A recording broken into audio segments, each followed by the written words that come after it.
প্রিয়ার জন্মদিনে কেক কাটার পর্ব তো শেষ হয়ে গেছে। এখন সব বাচ্চারা মিলে বসে বসে গল্প করছে। তো চলো গল্প কি করছে আমরা ভিডিওটি স্কিপ না করে দেখে নিই।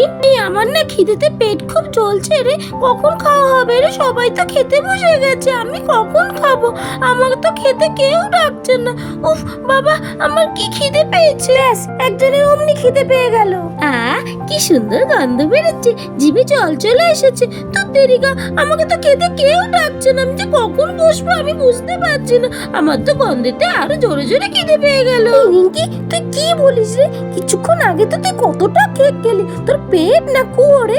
আন্টির কাছ থেকে তো আমরা একটুখানি করে কেক খেলাম, আর তুই আন্টির কাছ থেকে 3বার করে কেক নিলি, তাও তো পেটের জ্বালা মরছে না। দেখ রিঙ্কি, শুধু আমি একা বলি না, সবাই তোকে বলছে খাবারনি, তাহলে তুই কত খাস বল? সবাই তোকে খাবারনি খোটা দিচ্ছে, দেখেছিস? সবাই আমার খাবার নিয়ে খোটা দেয়, আমি আর থাকবো না এখান থেকে, আমি চলেই যাবো। আমি চলেই যাবো এখান থেকে। আমার জন্মদিনে কেউ কোথাও যাবে না, সবাই এখানেই থাকবে। এই পিঙ্কি শোন, রিঙ্কি যা খুশি খা, ও তো আমার জন্মদিনে এসেছে, বল ও যত ইচ্ছে তত খেতে পারে। তোরা ওকে কেউ খাবার নিয়ে কোনো কথা বলবি না, বুঝেছিস? শোন, বাড়ির মধ্যে কিন্তু জন্মদিনে অনেক লোকজন এসেছে, বাড়ি ভর্তি কত লোক। তোরা কিন্তু এরকম ভাবে ঝগড়া করিস না, সবাই শুনলে কি বলবে বল? তোরা একটু চুপ কর না রে। সেই সময় বিট্টু আসে।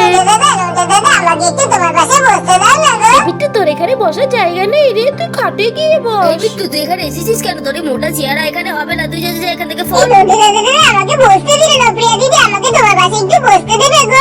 আমি তোমাদের পাশে বসবো, আমার না বড়দের সাথে বসে থাকতে ভালো লাগছে না, আমি এখানে বসবো, আমি খাটে উঠবো, আমি জানি না, আমি কোথাও যাবো না, আমি এখানে বসবো, আমি এখানে বসবো। এদিকে তো বিট্টু জোর করে প্রিয়াদের খাটের উপর উঠে বসে পড়লো। এই বিট্টু, তুই ওঠ না রে, আমার গায়ের উপর উঠে বসে পড়েছিস, তুই কি ভারী? বন্ধুরা দেখো, পিঙ্কি আর রিনির গায়ের উপর উঠে বসে পড়েছে বিট্টু। এই বিট্টু, তুই একটু সরে বস না রে, ওদের তো লাগছে বল। না, আমি সরবো না, আমি এখানেই বসবো, আমি কোথাও যাবো না, আমি এখানেই থাকবো। ঠিক আছে, তুই এখানেই বস, কমসে কম তোর এই ভারী হাতটা তো আমার গায়ের উপর থেকে সরা।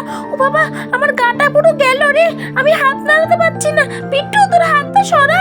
উফ বাবা রে, আমার তো দম আটকে গেল। বিট্টু তো আমার গায়ের উপর উঠে বসে পড়েছে। আরে বিট্টু, তুই সর রে, আমার গাটা একটু সরাতে দে, তারপর তুই বস। ও বাবা, দম আটকে যাচ্ছে আমার। বিট্টুটা তো মহাবাজি, এসে কি জ্বালাতন শুরু করে দিচ্ছে বাবা। এই বিট্টু, তুই এখান থেকে যা তো। ঠিক তখনই পিসিমণি ঘরে ঢোকে। রে, তোরা সবাই কি করছিস? দুটো দল ভাগ হয়ে গেছে দেখছি, একদিকে বড়দের দল আর একদিকে ছোটদের দল।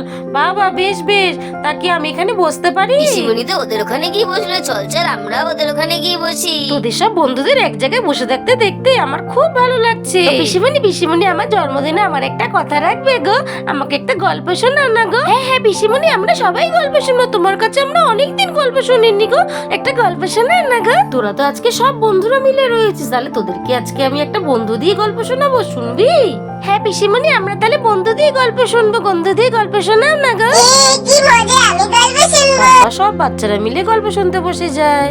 তাহলে শোন, দুই বন্ধু আর এক ভাল্লুকের গল্প। বনের পথ দিয়ে দুই বন্ধু যাচ্ছিল, হঠাৎ তারা সামনে একটা ভাল্লুক দেখতে পেয়ে খুব ভয় পেয়ে গেল।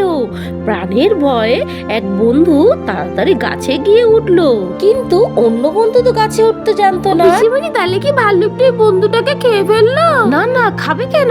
সে মরা মানুষের মতো শুয়ে পড়লো। ভাল্লুকটি তার কাছে এসে শুকে তাকে মরা মানুষ ভেবে চলে গেল। কিরে, গল্পটা কেমন লাগলো? ভালো তো? হ্যাঁ পিসিমণি, গল্পটা না খুব ভালো ছিল, কিন্তু গল্পটা খুব ছোট ছিল। এখন এই ছোট গল্পটাই থাক, এক্ষুনি সবাই খেতে ডাকলো বলে। কই কি হলো বন্ধু? নন্টে, রিঙ্কি, পিঙ্কি, রিনি, চলো চলো খাবে চলো, অনেক রাত হয়ে গেছে, আর দেরি করো না। বলি, আপনি এখনো খাননি কেন? আপনাকে তো বাড়ি যেতে হবে। পরিবেশনটা তো আমিই করছি, আমি চলে গেলে হবে? আপনাদের সবাইকে তো খেতে দিতে হবে।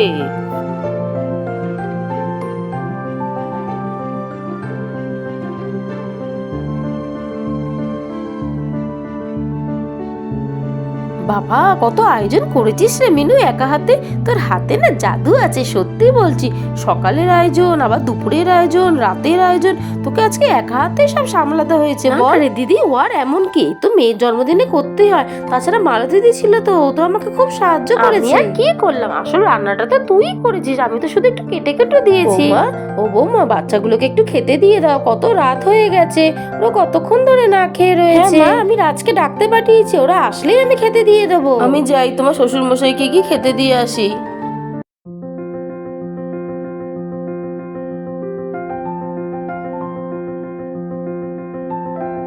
মিনু চলো, বাচ্চারা বসে গেছে, ওদেরকে খেতে দিয়ে হ্যাঁ দিই। হ্যাঁ চলো, আমি এক্ষুনি দিচ্ছি। আন্টি আন্টি আমি খাবো, আমার খুব খিদে পাচ্ছে, আমাকে খেতে দাও না। একটু তুই তো একা একা টেবিলে বসে খেতে পারবি না, তোকে তো খাইয়ে দিতে হবে। দাঁড়া, আমি ওদের খেতে দিয়ে দিই, তারপর তোকে আমি নিজের হাতে করে খাইয়ে দেবো। এই বিট্টু আয় আমার কোলে এসে বস, আন্টি খেতে দিয়ে দিই সবাইকে, তারপর তোকে না খাইয়ে দেবে। বিট্টু আন্টির কোলে গিয়ে বসে। সবার প্রথমে পাতাগুলো দিয়ে দিলাম। এই সবাই চেয়ে চিনতে খাবি, লজ্জা করবি না রিঙ্কি, লজ্জা করবি না, চেয়ে চেয়ে খাবি। গরম গরম বিরিয়ানি, প্রিয়া তোর পছন্দের খাবার করেছি বিরিয়ানি। ও মা, আমার পছন্দের খাবার বিরিয়ানি করেছি। হ্যাঁ, আবার সাথে তোদের ফেভারিট চিকেনও আছে। মাসিমণি আমাকে আরেক পিস চিকেন দাও না গো। তোর যতগুলো মন চাই তুই ততগুলো খা। এই দেখ তোদের জন্য আমের চাটনি করেছি, নে নে সবাই একটু একটু করে নে। রিঙ্কি পিঙ্কি তোরা কিন্তু চেয়ে খাস, লজ্জা করবি না। জন্মদিনে পায়েস না করলে হয়? এই দেখ সাথে পায়েসও আছে। গুড়ের পায়েস। আন্টি গুড়ের পায়েস করেছো? হ্যাঁ, গুড়ের পায়েস করেছি। এই দেখ সাথে আবার আরেকটা জিনিসও আছে, মিষ্টি। মিষ্টি দিতে তো ভুলেই গেছিলাম আমি, ভাগ্যিস মনে পড়েছে। নে নে সবাই মিষ্টি দিলাম, খেয়ে নে। কত খাবার, কোনটা ছেড়ে কোনটা খাবো আমরা তো বুঝতেই পারছি না। সবার প্রথম বিরিয়ানি দিয়ে স্টার্ট করি। হ্যাঁ হ্যাঁ আমিও তাই করি। এই শোন, সবাই ঠিক করে খেয়ে নিবি, কোনো খাবার নষ্ট করবি না। আর যা যা যা যা লাগবে সব চেয়ে চেয়ে নিবি, একদম লজ্জা করবি না। বন্ধুরা, সব বাচ্চারা কিন্তু এখন মন দিয়ে খাচ্ছে, তোমরা কিন্তু এখন একদম ডিস্টার্ব করো না। তো বন্ধুরা, প্রিয়ার জন্মদিনের পর্বটা কিন্তু আমরা এখানেই শেষ করলাম। পরবর্তীকালে পর্বটি দেখার জন্য আমাদের চ্যানেল টিনি ভিলি ডল হাউসকে লাইক শেয়ার সাবস্ক্রাইব করে পাশে দেখো। Tata, bye by.